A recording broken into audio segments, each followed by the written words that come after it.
बिस्मिल्लाहिर्रहमानिर्रहीम। अस्सलाम वालेकुम स्टूडेंट्स, आज का हमारा टॉपिक है मेटालिक बॉन्डिंग। स्टार्ट करते हैं डेफिनेशन से। The particular type of bonding which holds the metal atoms together in a metal crystal is called metallic bonding. नाम से ज़ाहिर है ये बॉन्डिंग मेटल्स के दरमियान पाई जाती है, लेकिन इसका जिक्र अलग से क्यों किया जा रहा है। हम कोवलेंट बॉन्डिंग, आयनिक बॉन्डिंग पढ़ चुके हैं, कोऑर्डिनेट कोवलेंट बॉन्डिंग, तीन मेन टाइप्स ही हमारे पास। तो यहाँ पे अलग से ये मेटालिक बॉन्डिंग क्यों है? तो हमने इससे पहले कोवलेंट बॉन्डिंग पढ़ी और आयनिक मॉडल पढ़ चुके हैं, जिसमें हमने वीबीटी मॉडल पढ़ा है, वेस्पर का मॉडल पढ़ लिया है और आयनिक मॉडल भी आप लोगों ने पढ़ा हुआ है, जो कि मुख्तलिफ आयनिक के दरमियान फोर्सेज ऑफ इलेक्ट्रोस्टैटिक अट्रैक्शन होती हैं। लेकिन वो मेटल्स का स्ट्रक्चर एक्सप्लेन करने में या मेटल में जो बॉन्ड पाया जाता है, जो फोर्स ऑफ अट्रैक्शन है, उसको एक्सप्लेन करने में फेल हो गई हैं। और वो कैसे फेल हुई हैं उसके लिए हमारे पास चंद एक पॉइंट्स हैं जिसकी मैं एक्सप्लेनेशन करता हूँ। सबसे पहले डक्टिलिटी एंड मैलिएबिलिटी। अब मेटल्स की एक ख़ास प्रॉपर्टी है कि वो ये दो प्रॉपर्टीज़ भी शो करते हैं, डक्टिलिटी एंड मैलिएबिलिटी। ये क्या है कि मेटल्स को अगर हम उस पर फोर्स लगाएं, प्रेशर लगाएं, तो उसकी जो लेयर्स होती हैं एक दूसरे के ऊपर स्लाइड कर जाती हैं, तो हम उनको मोल्ड कर सकते हैं या शीट्स में कन्वर्ट कर सकते हैं। तो उसके लिए ज़रूरी था कि मेटल्स एक दूसरे के ऊपर स्लाइड करें, तो उनका लेयर्स में होना ज़रूरी था। लेकिन वीबीटी या वेस्पर थ्योरी में या आयनिक मॉडल में ऐसा कुछ भी नहीं था। अगर हम आयनिक मॉडल देखें तो उसमें क्या होता है, अपोजिट आयन्स में फोर्स ऑफ अट्रैक्शन मौजूद होती है, लेकिन ionic compound for example NaCl हमारे पास, तो वो अगर हम उस पर प्रेशर अप्लाई करें तो वो ये प्रॉपर्टी नहीं शो करता। तो इसलिए इससे ये पता चलता है कि इसमें ना तो कोवलेंट बॉन्ड है ना ही आयनिक बॉन्ड है। तो नेक्स्ट है हमारे पास दूसरा पॉइंट, मेटालिक क्रिस्टल। अब मेटालिक क्रिस्टल में ये कैसे डिफरेंट है? अब देखिए, हमने आयनिक बॉन्डिंग में तो पढ़ा था कि वहाँ पे दो अपोजिटली चार्ज आयन्स होते हैं, एक पॉजिटिवली चार्ज आयन और दूसरा नेगेटिवली चार्ज आयन, तो उनके दरमियान फोर्सेज हैं। लेकिन मेटालिक क्रिस्टल में क्या है, फॉर एग्जांपल हमारे पास कापर का अगर हमारे पास मौजूद है तो उसमें सारे एटम्स तो एक ही तरह के हैं, दूसरा एटम भी क्या होगा, कापर का ही होगा। ये मेटल में उसके बाद जितने भी सराउंडिंग एटम हैं सारे कापर के ही हैं। तो ये कैसे हो सकता है कि एक ही ऊपर पॉजिटिव चार्ज हो, कैटाइन और दूसरा हमारे पास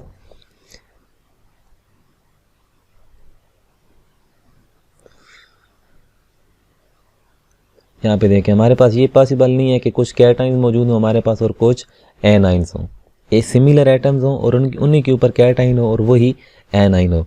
तो ये एक्सप्लेन करना मुश्किल हो गया था, तो इसलिए यहाँ पर कुछ और होना चाहिए। आयनिक बॉन्डिंग ये एक्सप्लेन नहीं कर सकती। और नेक्स्ट है हमारे पास एक और बात है, अब इतने भी ज़्यादा वैलेंस इलेक्ट्रॉन्स नहीं होते हमारे पास क्रिस्टल लैटिस में। कई एक एटम बहुत सारे एटम से सराउंडेड होता है, लेकिन यहाँ पर अब इतने इलेक्ट्रॉन्स नहीं होते किसी भी। फॉर एग्जांपल कापर के पास अब सिर्फ हमारे पास एक इलेक्ट्रॉन होते हैं, कापर के पास सिर्फ एक इलेक्ट्रॉन है। तो ये एक इलेक्ट्रॉन देने के बाद सिर्फ एक ही बॉन्डिंग पेयर बना सकता था, या कुछ अगर कोऑर्डिनेट कोवलेंट बॉन्ड बनाए तो चंद एक और बना सकता था। तो यहाँ ये 5, 7, 10 नेबरिंग एटम के साथ बॉन्ड बनाना इसके लिए इम्पॉसिबल था, तो इसलिए वीबीटी और आयनिक मॉडल ये भी एक्सप्लेन नहीं कर पाए। दूसरा हमारे पास लस्टर, थर्ड पॉइंट है लस्टर। लस्टर क्या है कि मेटालिक कंपाउंड में से जो सरफेस पर इलेक्ट्रॉन्स होते हैं, जब उनको एनर्जी मिलती है वो एक्साइटेड स्टेट में चले जाते हैं, जब दोबारा वो अपनी जगह पे वापस आते हैं तो वो एनर्जी रिलीज़ करते हैं, तो लाइट एमिट होती है, उसको हम लस्टर बोलते हैं। तो वो एक्सप्लेन किया जा सकता है इसकी बेस पे, लेकिन कुछ और इफेक्ट्स हैं, सिर्फ फोटो इलेक्ट्रिक इफेक्ट है या फोटो आयनिक एमिशंस हैं, थर्मो आयनिक एमिशन, तो उनको हम वीबीटी और आयनिक मॉडल से एक्सप्लेन नहीं कर सकते। और लास्ट में फ्री इलेक्ट्रॉन, वीबीटी और आयनिक मॉडल दोनों में ये फ्री इलेक्ट्रॉन का कंसेप्ट नहीं है, जो कि कंडक्शन के लिए इंतहाई ज़रूरी है। तो इसके लिए कुछ और थ्योरी पेश की जानी चाहिए थी। तो इन लिमिटेशंस को मद्देनज़र रखते हुए दो और थ्योरीज पेश की गई, एक इलेक्ट्रॉन गैस थ्योरी है और दूसरी बैंड थ्योरी है। हम दोनों को यहाँ पे डिस्कस करते हैं। सबसे पहले हमारे पास इलेक्ट्रॉन गैस थ्योरी। किसी भी हमारे पास अगर कोई मेटल एटम होता है तो उसके पास जो वैलेंस शेल में इलेक्ट्रॉन हैं वो अपने तमाम के तमाम इलेक्ट्रॉन लूज़ कर देगा और वो उसके नेबर में, सराउंडिंग में चले जाएंगे। और जब बहुत सारे मेटल एटम बहुत सारे इलेक्ट्रॉन रिलीज़ करेंगे तो वो एक इलेक्ट्रॉनिक पूल जनरेट हो जाएगा, या फिर इलेक्ट्रॉन गैस हम उसको कह सकते हैं। वो इलेक्ट्रॉन्स उधर ही करीब रहते हैं और जो कैटाइन बनते हैं और जो हमारे पास एनाइन है, तो ये स्पेसिफिक पोजीशंस पे अरेंज हो जाते हैं और एक दूसरे के दरमियान अपोजिटली चार्ज आइंस के दरमियान एक इलेक्ट्रॉन है और एक आइन है, उसके दरमियान अट्रैक्शन है, जिसकी वजह से ये एक दूसरे के करीब रहते हैं।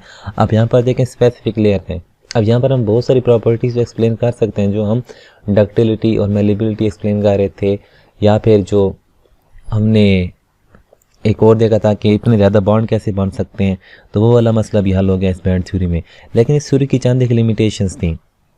ये पैरामैग्नेटिक बिहेवियर नहीं शो करता।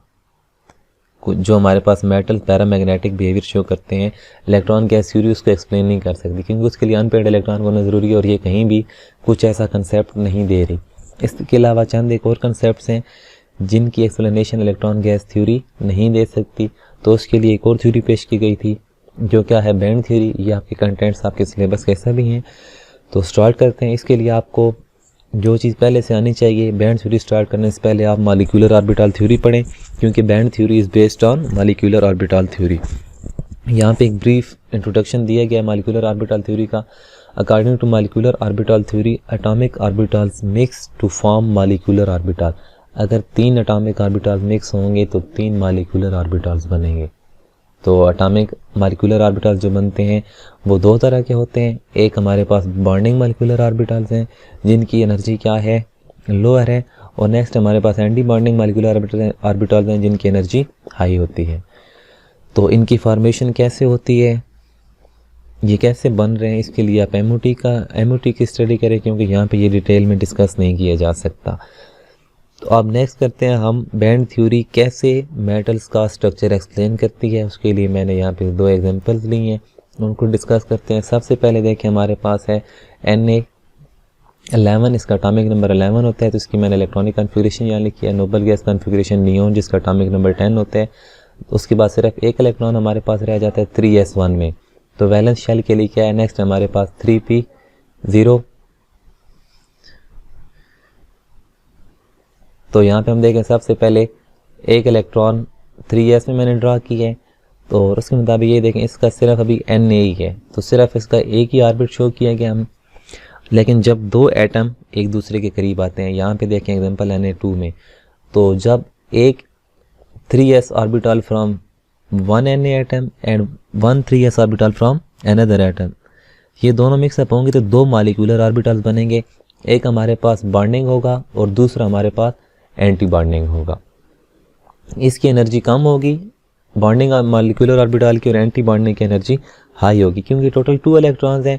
तो अकॉर्डिंग टू ऑफ प्रिंसिपल हम पहले फिलिंग उस ऑर्बिट में करते हैं जिसमें एनर्जी कम होती है।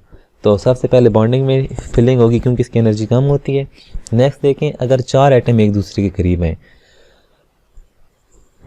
तो हमें पता है सोडियम सॉलिड फॉर्म में होता है और प्योर सोडियम ही होता है, तो सिर्फ उसमें सोडियम के एटम्स होते हैं। तो अभी मैं एग्जांपल ले रहा हूँ, पहले 2 के लिए, अब 4 के लेते हैं। तो टोटल हमारे पास 4 3s ऑर्बिटल हो जाएंगे। तो टोटल हमारे पास इलेक्ट्रॉन कितने हो जाएंगे, 4, और टोटल मॉलिक्यूलर ऑर्बिटल भी कितने होंगे, 4 होंगे। तो यहाँ पे देखें, ये भी बॉन्डिंग मॉलिक्यूलर ऑर्बिटल है, 2 बॉन्डिंग हो जाएंगे और 2 हमारे पास ऊपर एंटी बॉन्डिंग है।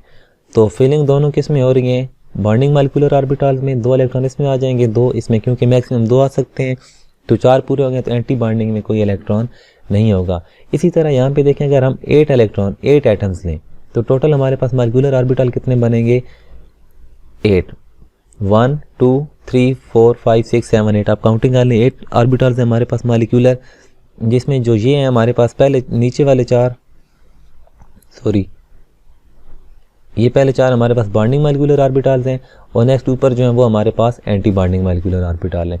तो टोटल हमारे पास यहाँ पे क्योंकि 8 एटम्स है, तो टोटल इलेक्ट्रॉन्स कितने होंगे, 8 होंगे। तो हमने सब में 2 करके ड्रा कर दिए हैं 8 इलेक्ट्रॉन्स।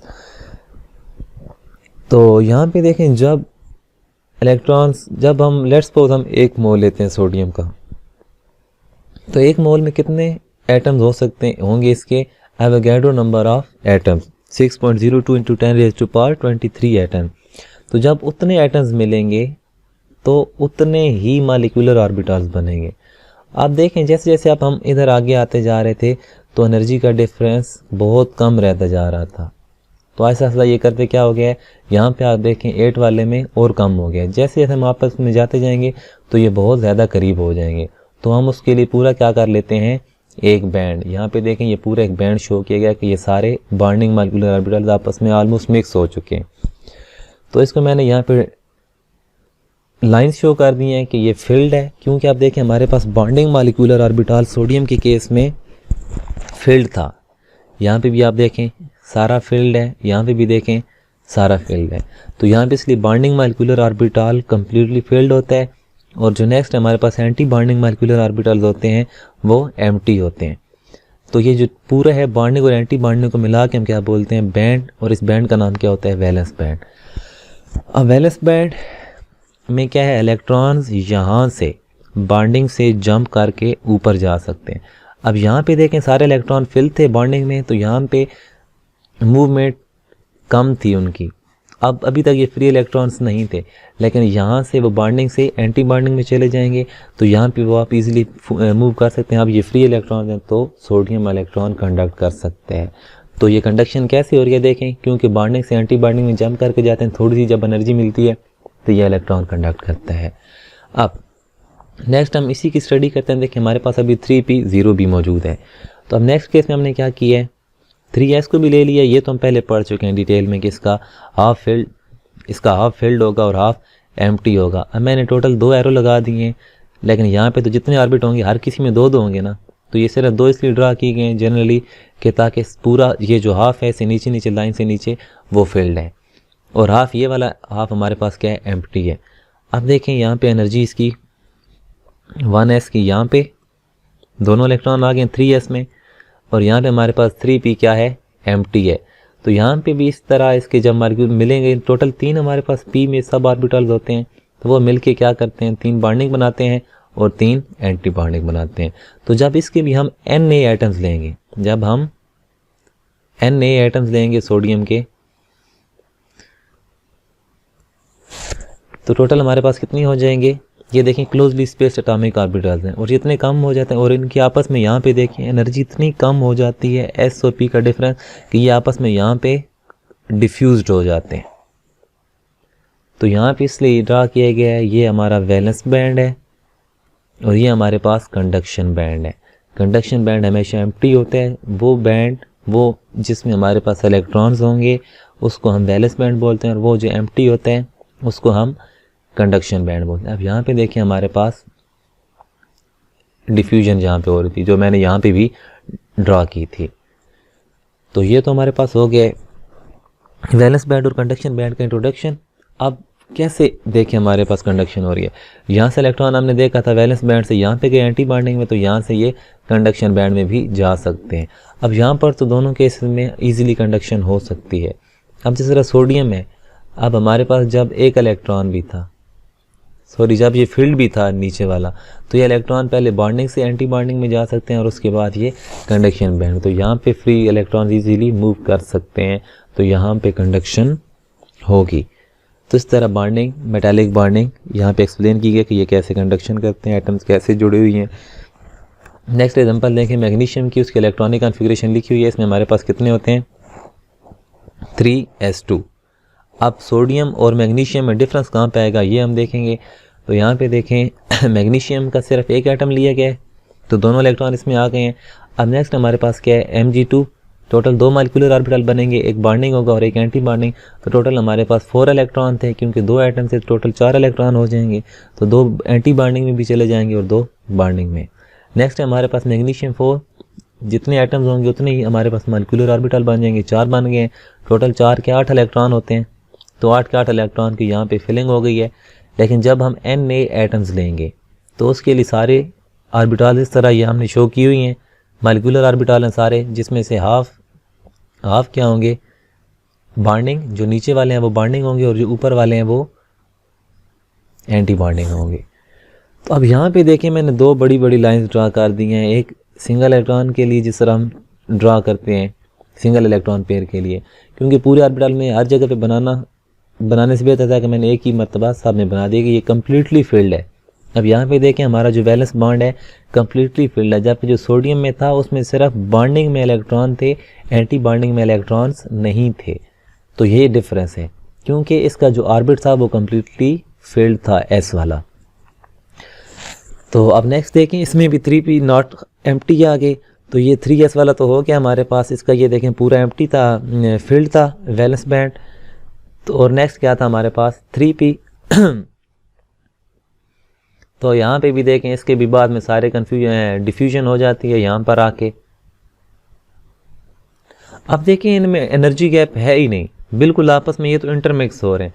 तो इलेक्ट्रॉन इजीली यहाँ से जंप करके कंडक्शन बैंड में जाएंगे और फ्री इलेक्ट्रॉन मूव इजीली कर सकते हैं। अब यहाँ पे तो यहाँ पे कंडक्शन होगी। लेकिन अगर हम सोडियम और मैग्नीशियम का कंपैरिजन करें तो उसमें फिर भी कुछ हद तक वो एंटी बॉन्डिंग एक दरमियान में आ रहा था। वहाँ पर तो हम कह सकते थे कि बॉन्डिंग से एंटी बॉन्डिंग में मूव कर जंप करके ये कंडक्शन करेंगे। तो यहाँ पे क्या होगा, सिर्फ एंटी बॉन्डिंग से फिर इलेक्ट्रॉन आगे जंप करके कंडक्शन बैंड में जाते हैं। तो ये तो था कंडक्शन इन मैग्नीशियम। नेक्स्ट हम करेंगे 2 एग्जांपल हमने डिस्कस कर लिया। अब हम डिस्कशन करते हैं इंसुलेटर्स की। अगर हम इंसुलेटर में देखें तो जो वैलेंस बैंड होते हैं, मैंने पहले बता चुका हूँ वैलेंस बैंड क्या होगा, जिसमें इलेक्ट्रॉन्स मौजूद होते हैं। तो ये कम्प्लीटली फिल्ड होते हैं। और जो नेक्स्ट हमारे पास एम्प्टी ऑर्बिटल्स होते हैं। एम्प्टी क्या होता है हमारे पास, जो कंडक्शन बैंड होते हैं। जो भी नेक्स्ट वैलेंस बॉन्ड से नेक्स्ट एम्प्टी शेल होगा, जिस तरह 3s के बाद 3p0 था, तो वो हमारा कंडक्शन बैंड होगा। तो इंसुलेटर्स में इतना एनर्जी का गैप ज़्यादा होता है, और ये जो एनर्जी का गैप है इसको हम क्या बोलते हैं, फॉरबिडन जोन। और ये एनर्जी का गैप बहुत ज़्यादा होता है। इसी गैप, ये एनर्जी का गैप हम मालूम करते हैं और इसी के बेस पे हम इसको 3 कैटेगरीज में डिवाइड करते हैं। कंडक्टर्स हैं, इंसुलेटर्स हैं, या फिर सेमी कंडक्टर्स हैं। तो ये इस एनर्जी गैप से हम बताएंगे कि ये इंसुलेटर है या नहीं है। और ये एनर्जी गैप कैसे पता चलेगा या इनमें गैप कितना आ रहा है, इसके लिए आप इसके इलेक्ट्रॉनिक कॉन्फ़िगरेशन देखें और उसके बाद MOT डिटेल स्टडी करें और वहाँ पे इसकी ये डायग्राम बनाएं, आपको इजीली पता चल जाएगा कि कितना गैप होगा। नेक्स्ट हमारे पास सेमीकंडक्टर में देखें small energy gap. Small energy gap है तो थोड़ी सी एनर्जी देने के बाद, इलेक्ट्रिक करंट अप्लाई करने के बाद इलेक्ट्रॉन यहाँ से जंप करके यहाँ जा सकते हैं। लेकिन यहाँ पे मैं इसके साथ डिटेल में एक और चीज़ डिस्कस कर दूँ। हमने सेमीकंडक्टर्स की 2 टाइप पढ़ी हुई हैं। एक हमारे पास N टाइप सेमीकंडक्टर हैं और एक हमारे पास P टाइप सेमीकंडक्टर हैं। तो उस अमल को हम बोलते हैं डोपिंग। कि जब लेट्स सपोज हमारे पास ये सिलिकॉन का मटेरियल है, जो सेमीकंडक्टर है, जो मोस्टली यूज़ होता है वो क्या है, सिलिकॉन है, जो कि अर्थ क्रस्ट का 2nd नंबर पे सबसे ज़्यादा पाया जाने वाला एलिमेंट है। ऑलमोस्ट 25% और 27% होता है ये।